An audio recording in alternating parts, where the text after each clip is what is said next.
तो वसुदेव जी महाराज टोकरी में कन्हैया को बिठा कर के गोकुल में नंद बाबा के महल में यशोदा मैया के पलंग पर छोड़ देते हैं। अब तो महाराज जैसे ही सभी ब्रजवासियों को जब पता चला कि यशोदा के तो लाला हो गया, तब तो सभी खुशियां मना रहे हैं।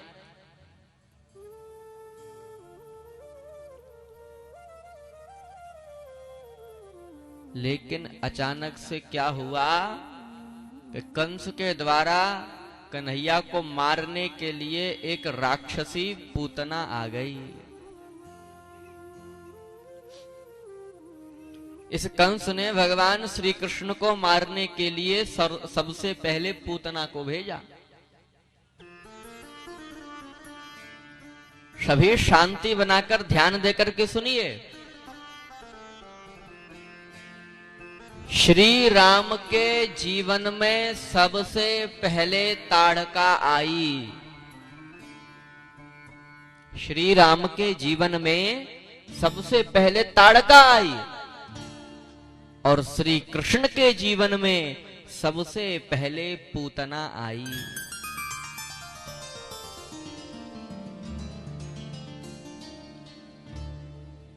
और इस पूतना को देखते ही भगवान श्री कृष्ण ने अपनी आंखें बंद कर ली। क्यों? क्योंकि भगवान श्री कृष्ण तो भोलेनाथ का ध्यान करने लगे आंख बंद करके। सभी मेरी बात पर ध्यान देना। राम राजा हैं, इसीलिए बाण पर विश्वास करते हैं, और श्री कृष्ण योगेश्वर हैं, इसीलिए ध्यान पर विश्वास करते हैं। श्री राम ने ताड़का को बाण से मारा, एक ही बाण प्राण हर लीना। तो श्री राम ने ताड़का को बाण से मारा, लेकिन भगवान श्री कृष्ण ने इस पूतना को ध्यान से मारा। आंख बंद करके मेरे नटखट कन्हैया भगवान विश्वनाथ का ध्यान करने लगती है।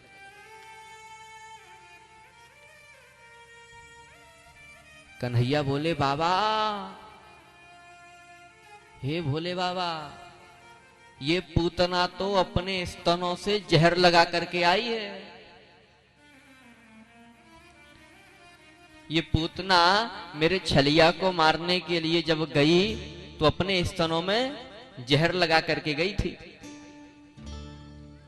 जिससे कि मैं इसे दूध पिलाऊंगी तो जहर के कारण ये मर जाएगा।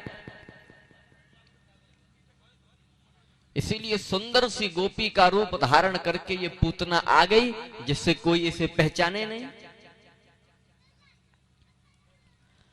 अब तो भगवान श्री कृष्ण को पलने में से उठा करके ये पूतना दूध पिलाने लगी,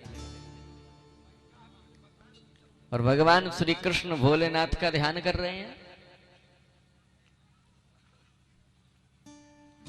कि हे भोले बाबा, देखो ये पूतना जहर लगा करके आई है मुझे मारने के लिए, और देखो जहर पीने की आदत तो आपको है, विष पीने की आदत तो आपको है, क्योंकि मैं तो या ब्रज मंडल में माखन मिश्री खाने के ताई आयो, जहर खाने के ताई ना आयो।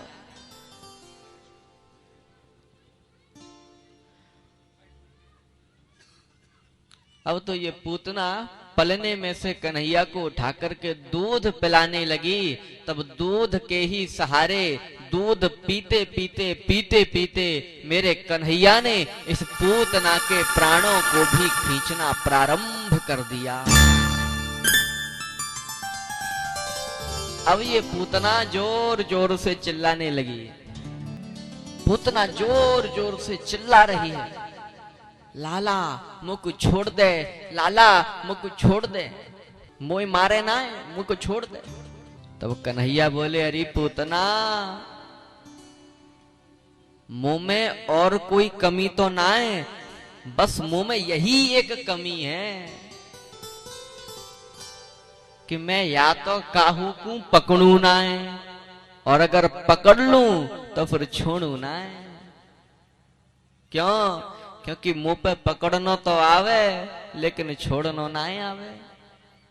अब तो महाराज ये पूतना चिल्लाती रही और मेरे कन्हैया ने दूध पीते पीते दूध के ही सहारे पूतना के प्राणों को खींच लिया।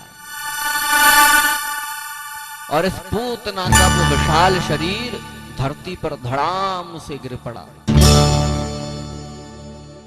बहुत विशाल इसकी काया थी, बहुत विशाल शरीर था।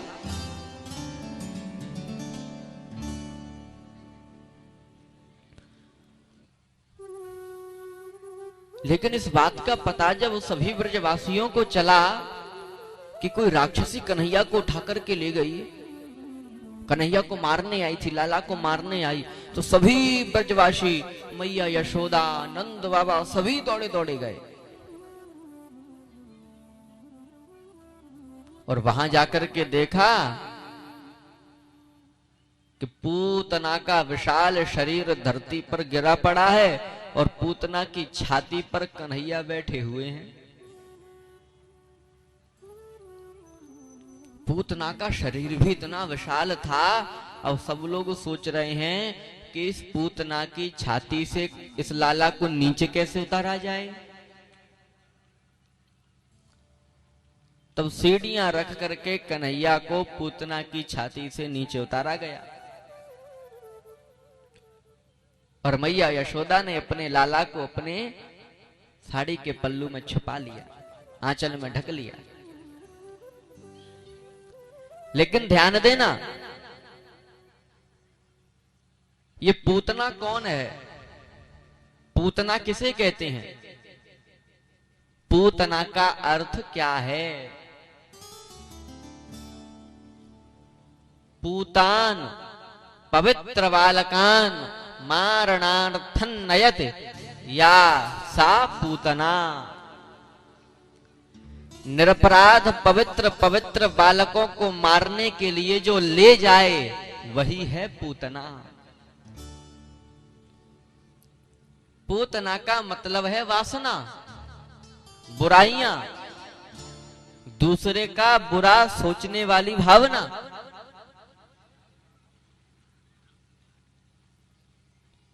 मेरा कहने का भाव ये है, इस पूतना की कथा से शिक्षा हमें ये मिलती है, हमें किसी के बारे में बुरा नहीं सोचना चाहिए।